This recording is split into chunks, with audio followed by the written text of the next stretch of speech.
I don't got no time to waste. My name is Reardon. I'm from Danville, Kentucky. I was born April 29th. I was actually adopted at 3 months old. So it was really weird being adopted and knowing that your brother wasn't, you know. But I was adopted by probably the greatest woman in the world. That's not me being biased. That's just me being totally. I mean, most people who know me and know my family, they know her as Mama Jewel or Miss Jewel or just simply Nanny. That's probably my best friend. I mean, she's been my support system, my disciplinarian, not disciplinary enough probably. I mean, I was probably spoiled too much, but that's a whole nother. Right now she is 80 in her early 80s. She's beat cancer. She's beat aneurysm. So she's fought a long life. So, but I mean, if everybody ever met her, they would probably not ever say anything bad about her.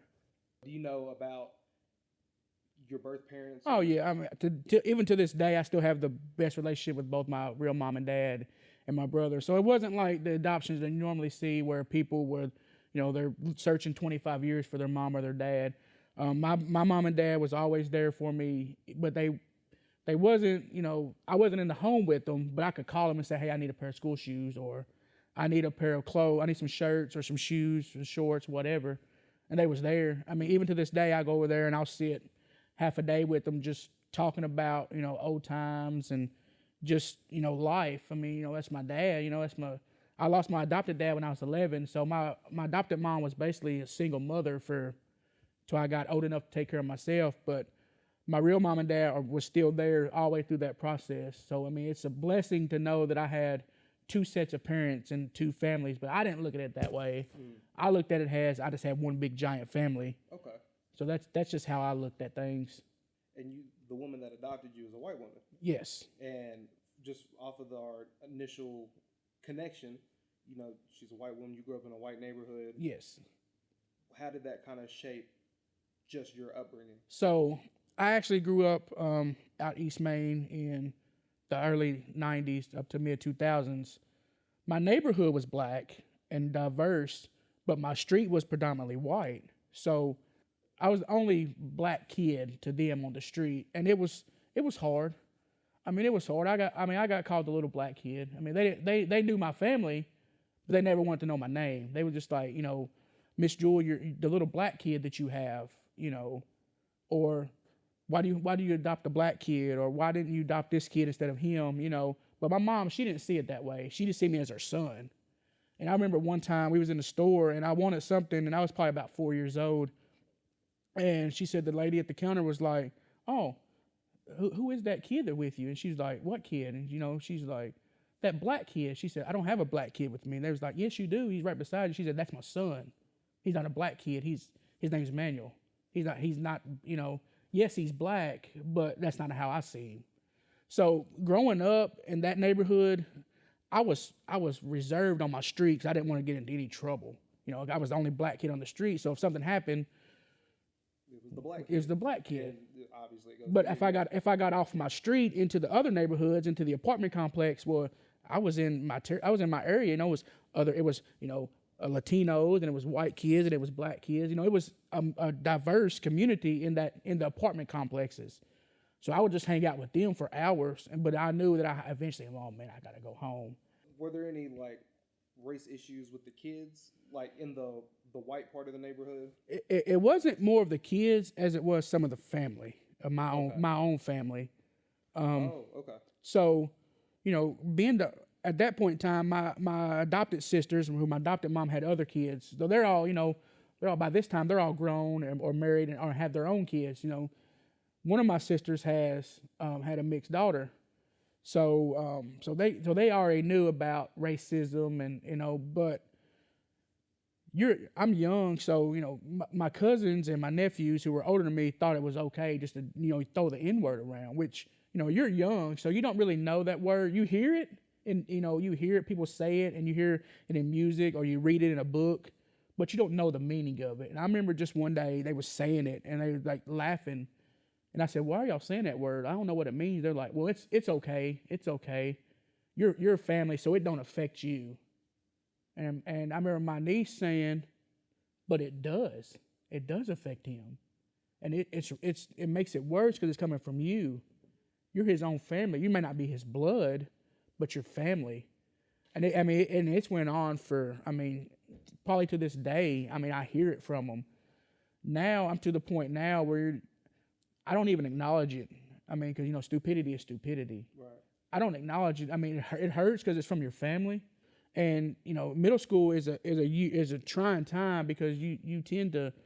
That's where you make your friends, especially your lifelong friends. I just remember being in school, and we was cool, but you could just feel that some people thought, well, he's not black enough to hang out with us, or he hangs out with the white kids, or he just keeps to himself.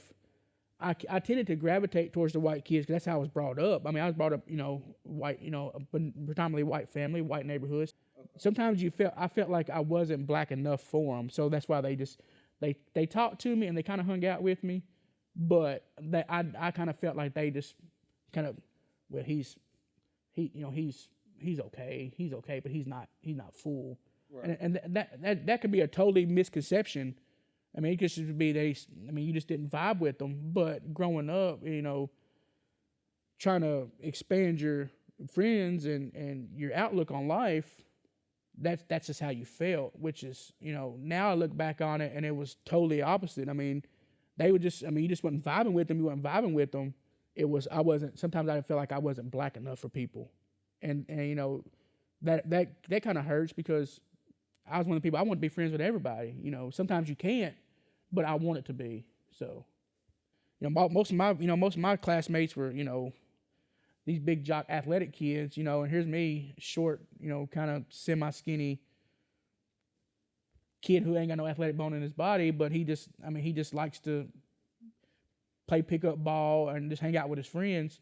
To me, that's what I thought was okay. That's what I thought everybody did, but until I noticed that sometimes it ain't that way. So teacher-wise, probably have to be your mom.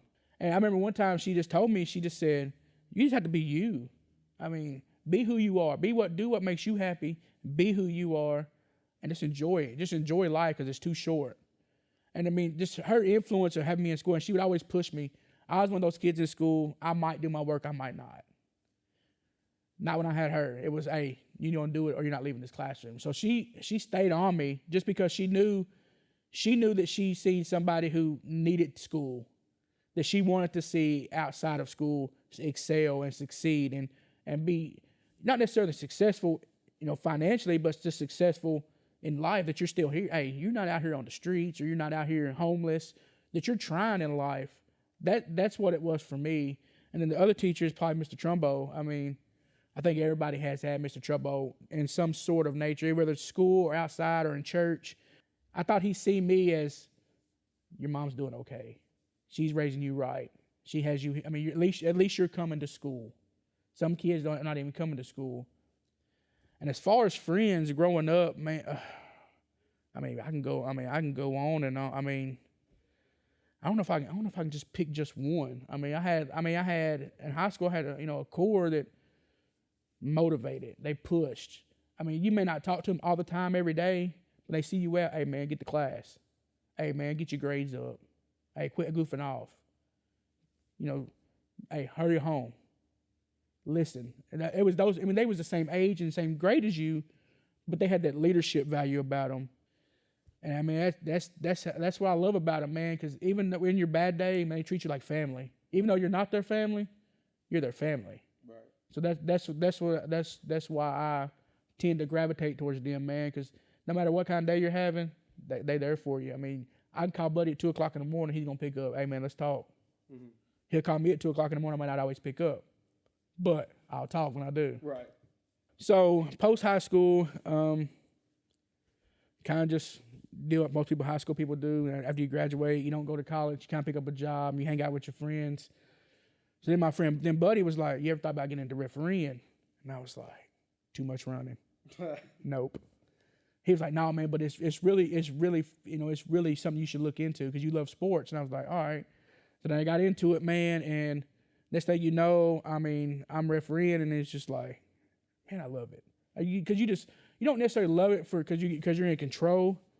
You love it because you're seeing people that you haven't seen in a long time, kids, or you just seeing kids in general, man, playing the game that they love, and they're just out there, they're doing something, they're being active, and you're reaching people, man. Like some people don't have like, some people don't want to do nothing, and you see all these kids out here, 50, 60 kids on a football field just playing football. Have you ever got some racial negativity? Right? So I've got it a little bit in basketball, being a black ref, especially when you do like those AAU tournaments and you get those teams that aren't used to seeing a lot of minority refs. They'll be like, "Come on, boy, that's a bad call, boy," or I've got it a few times, but I've mostly heard it about the kids on the field. Oh yeah, he's black or he has black in him because he's fast. You hear that and you're thinking to yourself, man, this is an 8-year-old kid, this is a 7-year-old kid, man. They're just out there to play the game they love. The stuff you hear reffing is you hear it more from the parents of the kids that are playing against the other team. And what got me to Newbury was I was refereeing basketball, and I kind of knew Clifford, but him and Buddy was always close, and Buddy was like, "Hey, Clifford needs a ref for an AAU tournament." I told him he would do it, and so I done it, man. After that, man, it was all Clifford's like, "Hey, I want you, man." I'm like, help me out. I'm not the greatest ref, I'm not the greatest coach, but if I don't know something coaching wise, I'm going to one of them three, Buddy, Clifford, and Trice. I'm going to one of them three. Mm-hmm. Hey, man, what do you do right here? Or you just watch them with the way they are with kids. You just watch them, man, and you pick up what they're saying. You pick up what they're doing. He called me, "Hey, man, can you come to practice and film for me? Or can you come to practice and take some photos or just shag balls for me out the players miss?" I'm there. If I'm not working, I'm there. So that's where I came into with the Newbury, man. And I don't know a better organization than them guys right there who do it for the love and the passion. So it makes you a better person because when you're around good people, you tend to do good things. I'm like anybody else, man. I got big dreams. So probably anybody that knows me knows since I was a kid, man, I've been a wrestling fan probably since I was 4 years old. I have a dream job that I want to chase, working with the WWE. I know it sounds like, you're a 5-year-old kid, what you want to be when you grow up, but that's what I want to do since I was 4 years old, man. I want to be in the wrestling bit. Buddy Trumbo always tells me I should have been a wrestler. Mm-hmm. He said me and my other buddy said we should have been nicknamed Tons of Fun. So to this day he'll call me, he'll be like, "What's up, Tons of Fun?" I'm just like, "Man, shut up," But since I was a kid, man, I want to be. That's what I wanted to do, man. Just when you have a passion for something and you watch it so long, you've been a fan, and you get the opportunity, and then I'm what they say. I guess you're never too old to chase your dream. Mm-hmm. That's what I'm doing. So you said when you're not working, so what do you do just as your day job? I work in retail. I sell phones, actually. So it's a job in itself. That's probably where I've got the most of the racism in my life. Really? Is through retail. Like just last week, some guy asked me, was I from a Muslim country? Because I had a beard. And I was like, no. I said, no, I'm not from a Muslim country. I said, but if I was, what would it matter? But we've been discriminated pretty hard. It opens your eyes, especially in Danville. Danville's not as diverse as people think, probably. You got areas that are, but to me, you still got people who are not going to just change. They're just set in their ways. Just somebody who's not the same skin color as them is not there. They do not want their help. We have another girl works there. She's white, so it's like it'd be 3 of us working there. It'd be me and the other guy and the girl. So they'll come in, and we'll be the first ones to greet me and the other guy. Hey, how you doing? What can I help you with? Nothing. Silence, and we just look at each other like, they not hear us. So we'll say it again. Nothing. She'll get up. What can I do for you? Oh yeah, I want to talk. And then the first thing they say, oh, I didn't mean nothing by not talking to you. Yes, you did. That's just me. If you didn't, you would have said something. All you could have simply said was, no, I'm just looking. I'd have left you alone. Is there one that really hit home and kind of struck a chord with you? Like after work, you took it home. Man, I can't believe so said this. I was coming into work and he was in there and he was, he had his, hate to say it, he had his Trump gear on, which, hey, that's fine. And he just kept saying, I'm not racist because I have mixed grandbabies. And that's what he just kept saying. I'm not racist. I have mixed grandbabies. And the other girl that works there and the other boy was just looking at him like, are you really saying this? Like, are you really saying this? And he's a regular. I mean, he's always friendly, but he's just one of those guys. He's going to let you know that he's not racist. We brush it off because we know we're not trying to. You're in your place of employment, so you just kind of you have a good day, then you go to the back and you just want to be like, man, man, what's wrong with that dude? Right. So I mean, he don't say every time he comes in, but he makes those comments. So or say something racist, and you'll be like, oh, you said something racist, but no. It's kind of like, oh, so y'all are you're people here today. Who's your people? Yeah. Okay. Americans? Mm-hmm. And he said that before. Oh, so you two are the only people here. Your people is the only people here. What people? Employees? Mm-hmm. Co-workers? People with beards? Yeah. I mean, I'm just like, so he kind of does that, and you almost expect it from him. When he don't say it, you're kind of like, is he okay? Just because you're expecting it from him. And I know that's bad to say, but it don't make. I mean, not all people are like that, like him, but he don't make it look. He don't make people who are supporters look good. Because then we try to judge him off of him. I've never really had a full one-on-one conversation with someone who supports him and got their views. It's just more of some of my social media friends. You see it and then like you'll comment on somebody's page or somebody's status, and then they'll go underneath you and then they'll just be like, "What do you mean?" or "Why do you feel that way?" Well, why do you feel the way you do? But my thing is, for some reason, like they always tend to tell you how you should feel. Like you should support him. No, I know that's just not who I am. Like my biggest thing is, don't tell me what I should feel about something. Like especially what's going on in America today. Like a lot of my Facebook friends, man, they don't see it as black and white. They don't see it as black men are dying every day on the streets at the hands of not only police but just people. And but to them, well, you shouldn't feel that way. Don't tell me how I should feel. I tried not to get into it with them because to them they're always right and you're always wrong, or you're always right and they're always wrong. Mm-hmm. So I try to just keep my distance, and I'll see your post and I'll kind of laugh at it and be like, man, he talk crazy or something. But I won't. I try not to stay out of it. Now, if I'm brought into it through a conversation, then I'll say what I have to say. And I'll go on about my business, but I try to stay out of it. So right. What do you look for in like your political representation? I mean, I look at, I'm gonna be gone one day, so I want to look at who's going, how can my family and my nieces that are 6 and 8 years old, how can they flourish and have a better life when I'm gone, and my brother's gone and their mom's gone? Who is gonna put the right mind for them? That I know when I'm dead and gone, they're going to be okay. It may not always be your party, but is my party going to have a better chance of making my niece's future better than this party? That's what I look at. So my real brother, he has 5 girls from ages 20 down to 6. His 2 youngest are 6 and 8, and those are they got Uncle Manuel wrapped around their finger. Okay.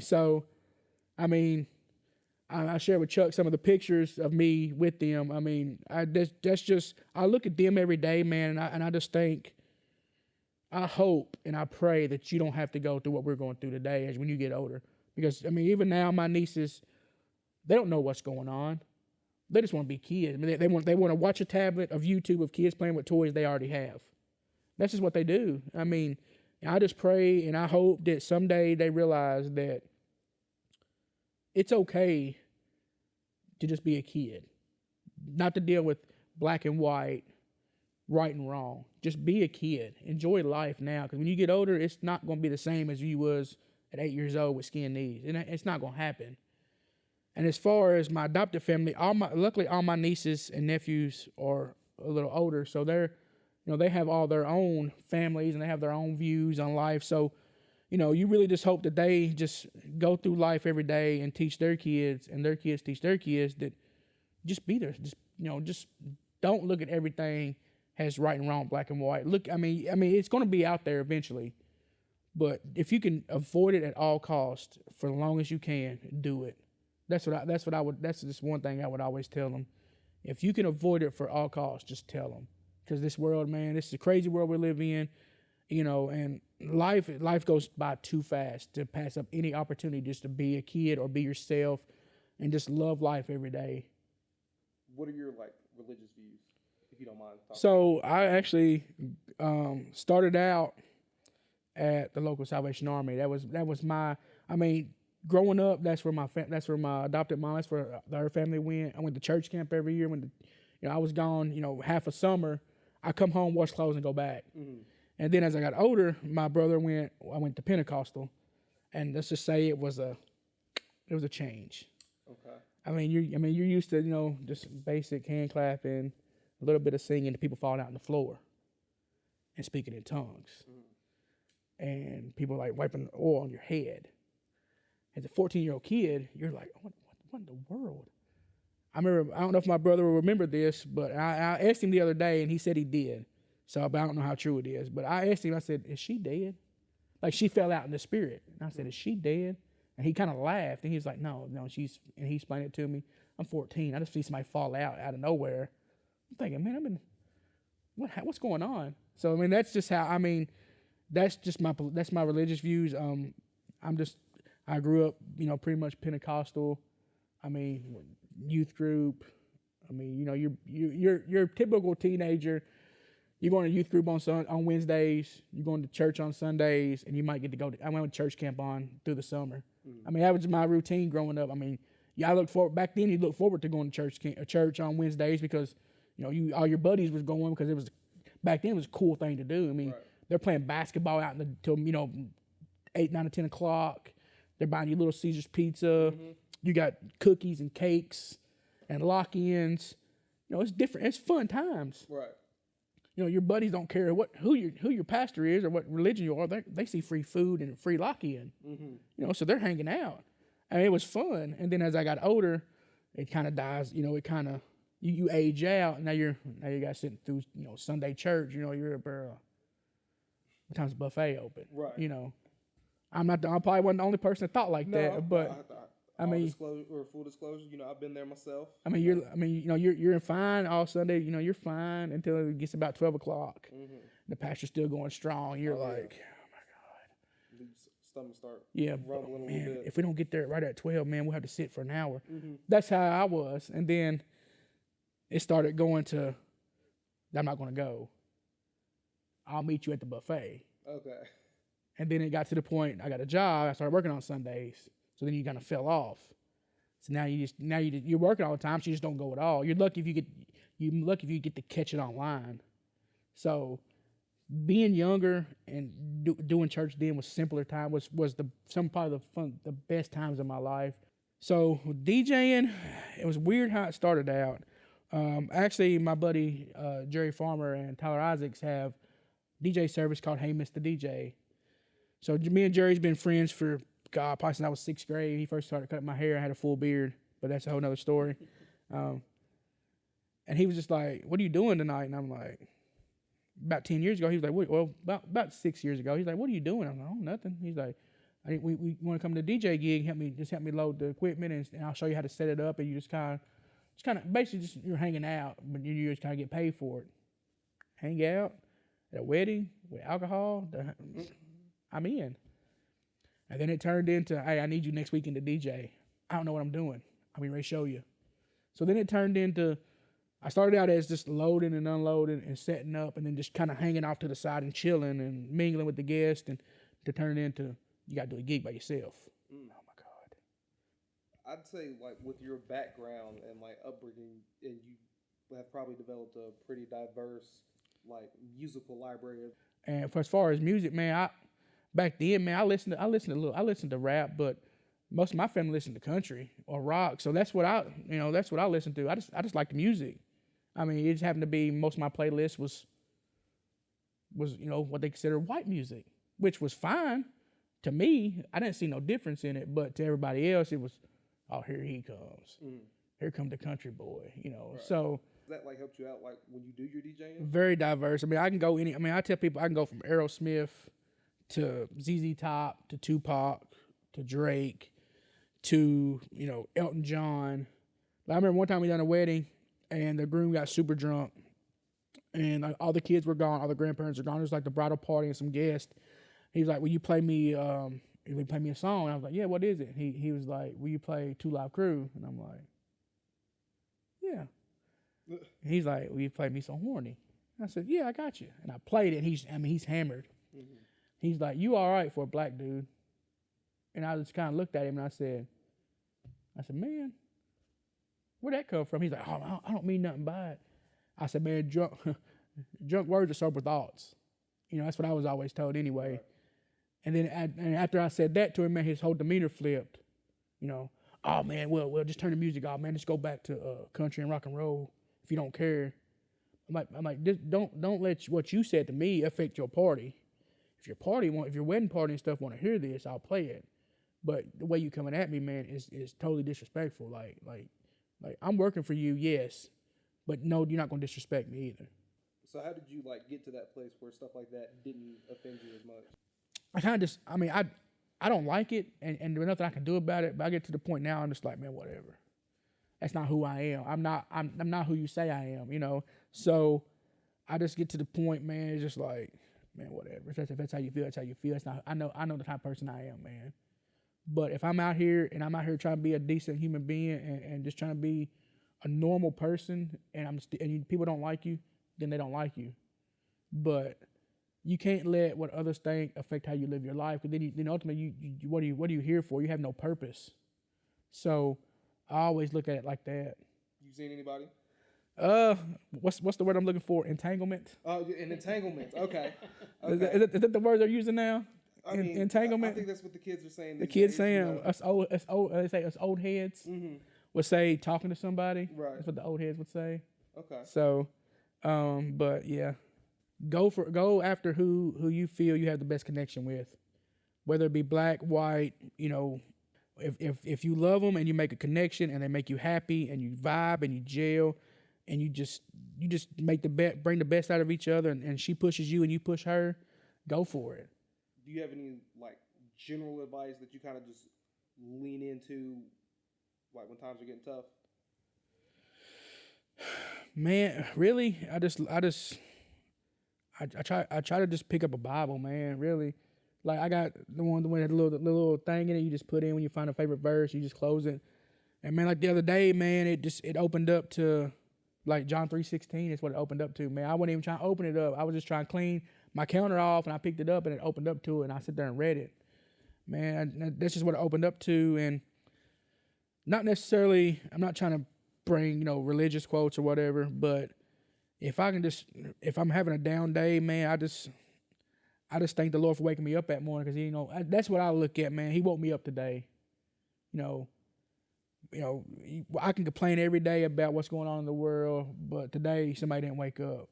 That's how I look at life, man. Just when I'm having a down day, hey, Lord, thank you for waking me up this morning, because you didn't have to. What do you imagine heaven will be like?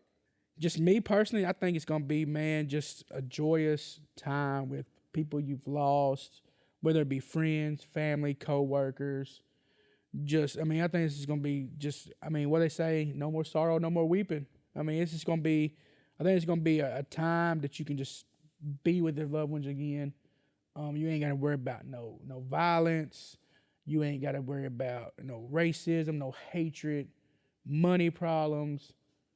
To me, man, it's just relaxing, because you've lived your life, and now you can just go be with the ones you love. I'm just trying to shine and grind. Hey, no time to wait. Gotta live for today. We gotta make it today.